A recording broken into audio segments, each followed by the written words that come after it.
आज हम इस वीडियो में यह जानने की कोशिश करेंगे कि आखिर क्यों हम हिंदी बोलने में शर्म महसूस करते हैं तथा इसे किस तरह दूर किया जा सकता है। तो चलिए शुरू करते हैं।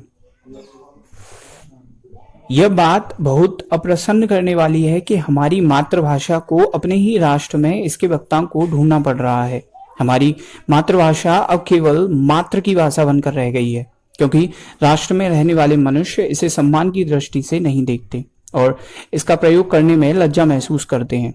भारत में रहने वाले प्रत्येक नागरिक का यह कर्तव्य है कि वह अपने कर्तव्यों का पालन करे, परंतु हम ऐसा करने में असफल रहे हैं।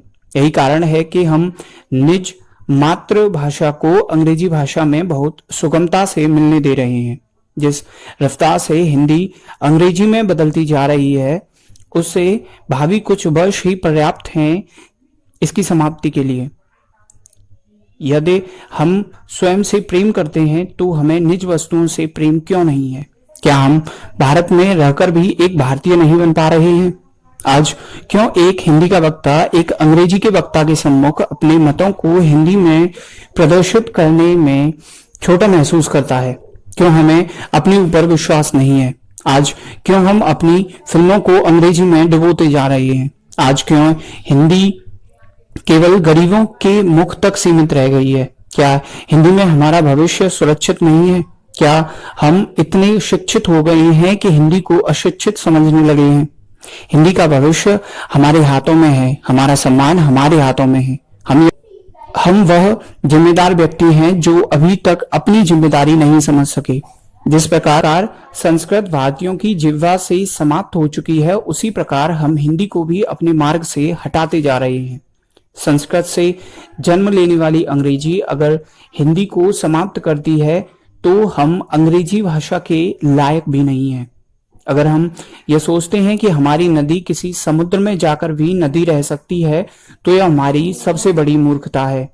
अंग्रेजी को पकड़ना हमारी भूल नहीं है, परंतु हिंदी को छोड़ते जाना हमारी भूल है।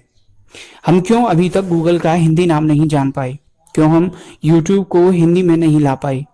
क्योंकि हमने अभी अपने और अपनी भाषा के ऊपर इतना परिश्रम ही नहीं किया कि हम कोई ऐसा उपकरण बना सकें जिसे विश्व हिंदी के नाम से जाने। हम हमेशा Google, YouTube, WhatsApp, Instagram, laptop और कंप्यूटर आदि आने का इंतजार करते रहे। हमने कभी भी प्रथम आने का प्रयास नहीं किया। हम गूगल आने से पहले कभी कोई भारतीय गूगल नहीं बना पाए। हमने इसी चीज को महान बनने में स्वयं को तुच्छ बना लिया। आज हिंदी का इंटरनेट की दुनिया में कोई महत्व नहीं है, क्योंकि हम स्वयं महत्वहीन बने रहे। हमें प्रथम स्थान पाने के लिए प्रथम प्रयास करना होगा, क्योंकि आज जिस इंटरनेट में हिंदी नहीं है, उसी इंटरनेट में संपूर्ण विश्व है। विश्व में होने वाले महान कार्यों को सर्वप्रथम हमें करना होगा और उसे अपनी भाषा से करना होगा, तभी विश्व में और हमारी भाषा को जान पाएगा। हम क्यों सूरज को हिंदी के नाम से जान पाए? क्योंकि उसे सर्वप्रथम नाम हमने दिया। हम इस कार्य में प्रथम थे, इसीलिए अंग्रेजी सन शब्द का उदय भी संस्कृत से ही हुआ। हम खोजे जा रहे नए ग्रहों का नाम हिंदी में क्यों नहीं जानते? क्योंकि हम प्रथम प्रयासकारी नहीं हैं। हमारे कर्तव्य हमें यह सब करने को कहते हैं, परंतु फिर भी हमें इनको नकारते हैं। संपूर्ण जगत में मनुष्य के कर्तव्य ही हैं जो उसे महान बना सकते हैं। इनके अतिरिक्त न कोई तत्व मनुष्य को महान बना पाया, न बनाता है और न बना पाएगा। हम अपनी राष्ट्रीयता को मिटाकर कभी अमीर नहीं बन सकते। अगर आपसे कोई अंग्रेजी में बातें करता है तो उससे कहिए कि अगर वह हिंदी जानता है तो हिंदी में बात करे। हमें भी हिंदी का प्रयोग ही करना चाहिए। इसमें अंग्रेजी के शब्दों की गंध बिल्कुल नहीं होनी चाहिए।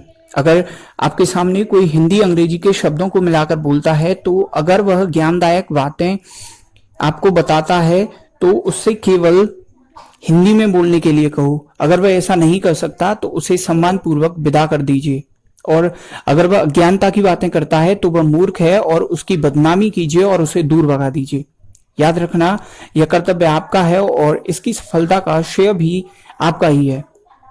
देखिए, अगर भाषा सिर्फ हमारे विचारों को व्यक्त करने का माध्यम है तो फिर हिंदी बोलने में शर्म कैसी? आप इसके बारे में क्या सोचते हैं हमें जरूर बताइएगा। मिलते हैं अगले वीडियो में।